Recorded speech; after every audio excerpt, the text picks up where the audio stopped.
CNG autorickshaw মালিক শ্রমিক ঐক্যজোট কর্তৃক আয়োজিত আজকের প্রোগ্রামে যারা উপস্থিত হয়েছেন সবাইকে আন্তরিক অভিনন্দন শুভেচ্ছা জানাচ্ছি।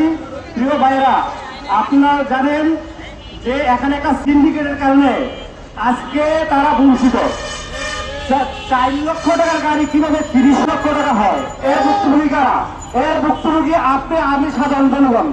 এই সিন্ডিকেট ভেঙে দিতে চাই আমরা। আপনারা জানেন কোন যৌক্তিক দাবি কখনো টেবিলে আদায় হয় নাই। যৌক্তিক দাবি সমস্ত সব রাজপথে আদায় হয়েছে, রাজপথ ছাড়া যাবে না। কারণ হচ্ছে যত অযৌক্তিক দাবিগুলো দেখবেন টেবিলে নিজ দেওয়া আলাপ আলোচনার মাধ্যমে সমাধান হয়ে যায়, আর যারা ভুক্তভোগী তারা রাজপথ থেকে আদায় করে নিতে হয়।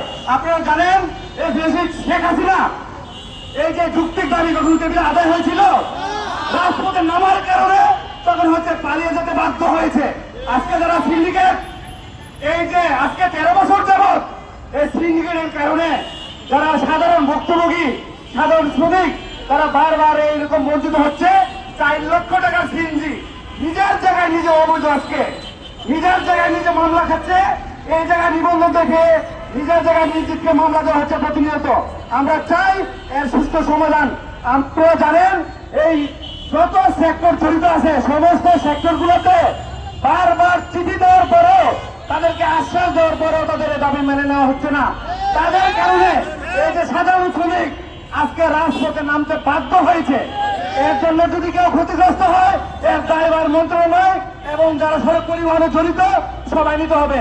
আমি প্রধানমন্ত্রীর কাছে আবেদন জানাচ্ছি, আজকে যারা ভুক্তভোগী তাদের এই দাবিগুলো দ্রুত মেনে নেওয়ার জন্য তারা যেন সুন্দরভাবে, এটা তো পাকিস্তান না যে ঢাকা মেট্রোতে ঢুকতে পারবে না, এটা ঢাকার গাড়ি ঢাকাতে ঢুকবে, চলবে। এখন পাসপোর্টের প্রয়োজন হবে না। সেই হিসেবে সুন্দরভাবে সুশৃঙ্খলভাবে যতক্ষণ না হবে দাবি আদায় না হবে, ততক্ষণ রাজপথে তারা দাবি আদায়ের জন্য রাজপথে সক্রিয় ভূমিকা পালন করবে, সেই প্রত্যাশা। আল্লাহ হাফেজ।